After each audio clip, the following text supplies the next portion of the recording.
चलो भैया, सुप्रभातम सभी भैया बहनों को। और आज आपका शासन द्वारा छुट्टी, तो आज ये पाठ हमने क्लास में पढ़ाना था वितान। इसमें एक भी पाठ नहीं हुआ है, अर्धवार्षिक नज़दीक है, तो मैंने कहा चलो भैया बहनों के लिए एक वीडियो बनाई जाए। तो ये वितान आपकी किताब है और इसमें एक बहुत ही सुंदर पाठ है, राजस्थान की रजत बूंदें। तो इस पाठ को समझने से पहले इसको किसने लिखा है, तो लेखक के बारे में थोड़ा हम जानकारी प्राप्त कर लेते हैं। देखो, इसके लेखक हैं राजस्थान की रजत बूंदें। जो पाठ के लेखक है वो है अनुपम मिश्र हैं और बहुत ही सुंदर इनका जीवन परिचय पढ़ते हम थोड़ा। देखिए, अनुपम मिश्र का जन्म 1948 में वर्धा में हुआ था और वे एक गांधीवादी लेखक थे, यानी गांधी जी के विचारों वाले लेखक थे, पत्रकार भी थे और पर्यावरणविद थे। पर्यावरणविद माने होता है जानकार, पर्यावरण के जानकार थे, पर्यावरण की चिंता करने वाले थे। और सबसे बड़ी खूबी इनकी क्या थी कि ये जल संरक्षणवादी थे, जल को कैसे बचाया जाए। तो इनका ऐसा मानना था कि जल जो है बचाने की नई नई टेक्नोलॉजी तो है ही, लेकिन जितने अच्छी तरह से जल पारंपरिक विधियों से, पुरानी विधियों से बच सकता है, उतना अच्छा आधुनिक टेक्नोलॉजी के युग से जल को बचाया नहीं जा सकता। तो इन्होंने मतलब जो पुरानी तकनीक थी, उस पुरानी तकनीक के विषय में शोध किया, लोगों को बताया। तो इस कारण से इनको जल संरक्षणवादी लोग इनको कहते थे। पारंपरिक जल संरक्षण को बढ़ावा दिया उन्होंने। और जल संरक्षण से संबंधित इनकी रचना, इनकी प्रमुख रचनाओं में आज भी खड़े है तालाब, एक रचना तो ये है, और राजस्थान की रजत बूंदें, ये रचनाएं इनके। और इनकी मृत्यु हुई थी 1916 में। तो ये यहाँ पर इनका चित्र भी दे रखा है, कितना सुंदर इनका चित्र है, ये चित्र भी दे रखा है।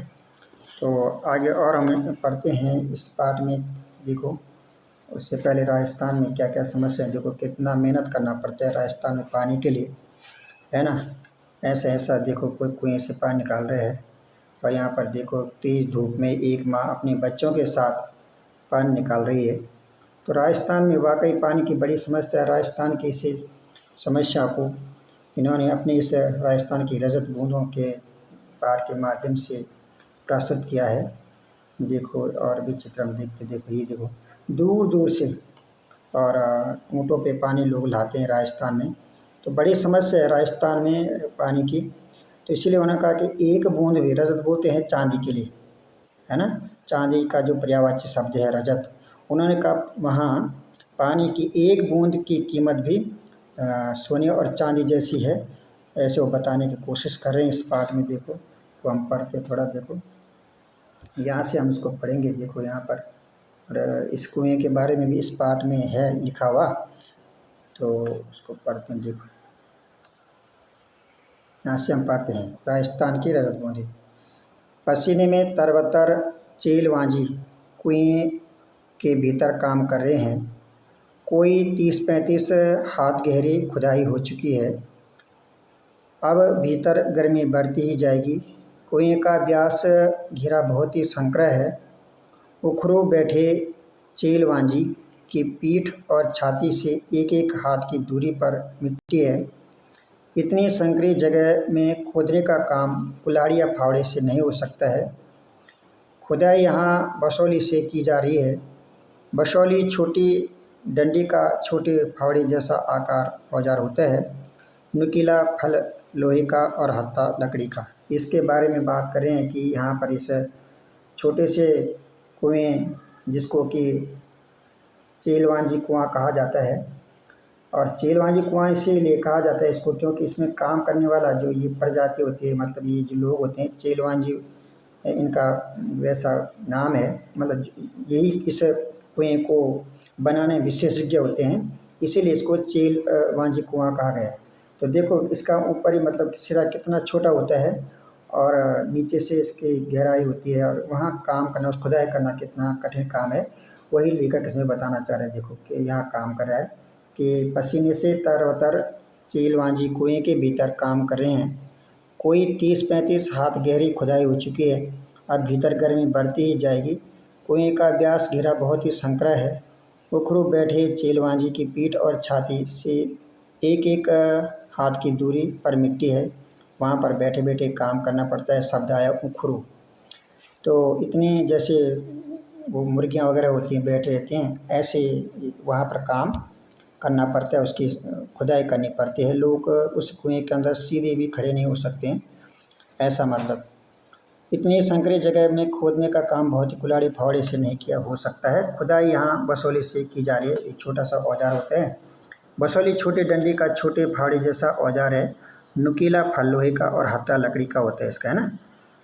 कुएं की गहराई में चल रहे मेहनती काम पर वहाँ की गर्मी का असर पड़ेगा।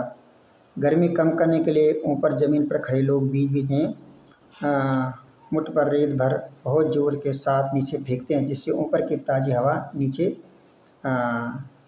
आती है।